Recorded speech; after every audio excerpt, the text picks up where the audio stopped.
Drugs కేసులో director Krish ముందస్తు bail పిటిషన్పై తెలంగాణ హైకోర్టు విచారణ వాయిదా వేసింది. పిటిషన్లో డైరెక్టర్ క్రిష్ కీలక విషయాలు తెలిపారు. తనను కావాలనే ఈ కేసులో ఇరికించారని చెప్పారు. డ్రగ్స్ పార్టీతో తనకు ఎలాంటి సంబంధం లేదన్నారు. నిందితుడు వివేకానంద ఇచ్చిన స్టేట్మెంట్తో తనను నిందితుడిగా చేర్చారని తెలిపారు. తాను డ్రగ్స్ తీసుకున్నట్లు ఎలాంటి ఆధారాలు లేవని చెప్పారు. ఈ కేసులో పూర్తి వివరాలు సమర్పించాలన్న హైకోర్టు తదుపరి విచారణ సోమవారానికి వాయిదా వేసింది.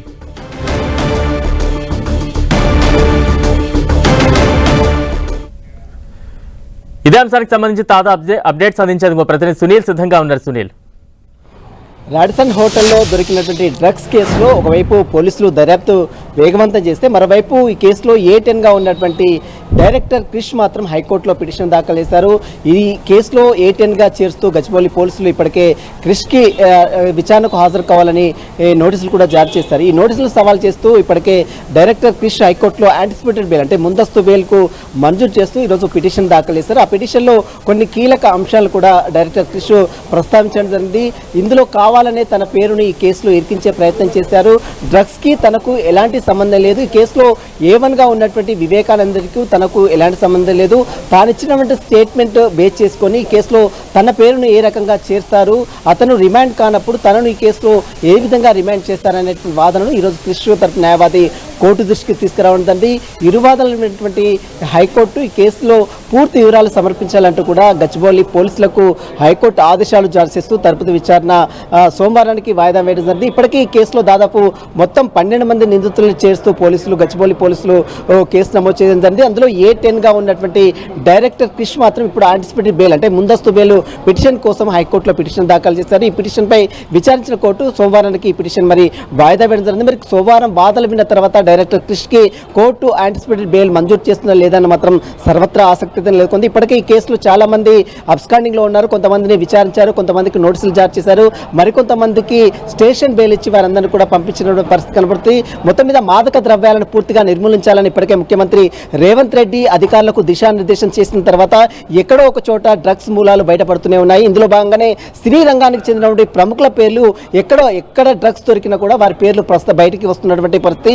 ఈ నేపథ్యంలోనే ఈసారి రాడిసన్ హోటల్లో దొరికినటువంటి డ్రగ్స్ కేసులో డైరెక్టర్ క్రిష్తో పాటు చాలా మంది సినీ సెలబ్రిటీలు కూడా ఇందులో ఇన్వాల్వ్మెంట్ ఉన్నారు. ఈ కేసులో A1గా ఉన్నటువంటి వివేకానంద సంబంధించి డేటా మొత్తం కూడా ఇప్పటికే పోలీసులు పూర్తిగా వెరిఫై చేస్తున్నారు. ఈ కేసులో డ్రగ్స్ పెడ్లర్గా ఉన్నటువంటి అబ్బాస్ ఇచ్చినటువంటి సమాచారం మేరకు మరికొంతమందికి నోటీసులు ఇచ్చి విచారిస్తున్నారు. ఇందులో భాగంగానే క్రిష్ ఆ నోటీసులు సవాల్ చేస్తూ ఈరోజు హైకోర్టులో పిటిషన్ దాఖలు చేశారు. కాబట్టి మరి సోమవారం విచారణ తర్వాత ఈ కేసులో మరి అతనికి ఊరట లభిస్తుందా లేదని మాత్రం సోమవారం విచారణలో పూర్తి వివరాలు కూడా బయటపడే అవకాశం. ప్రస్తుతం అయితే గచ్చిబౌలి పోలీసులు డ్రగ్స్ కేసుకు సంబంధించిన పూర్తి వివరాలు సమర్పించాలంటూ కూడా పోలీసులకు హైకోర్టు ఆదేశాలు జారీ చేస్తూ తదుపరి విచారణ సోమవారానికి వాయిదా వేయడం జరిగింది. అంటే వివేకానంద విచారణలో ఎటువంటి అంశాలు వెల్లడించారు?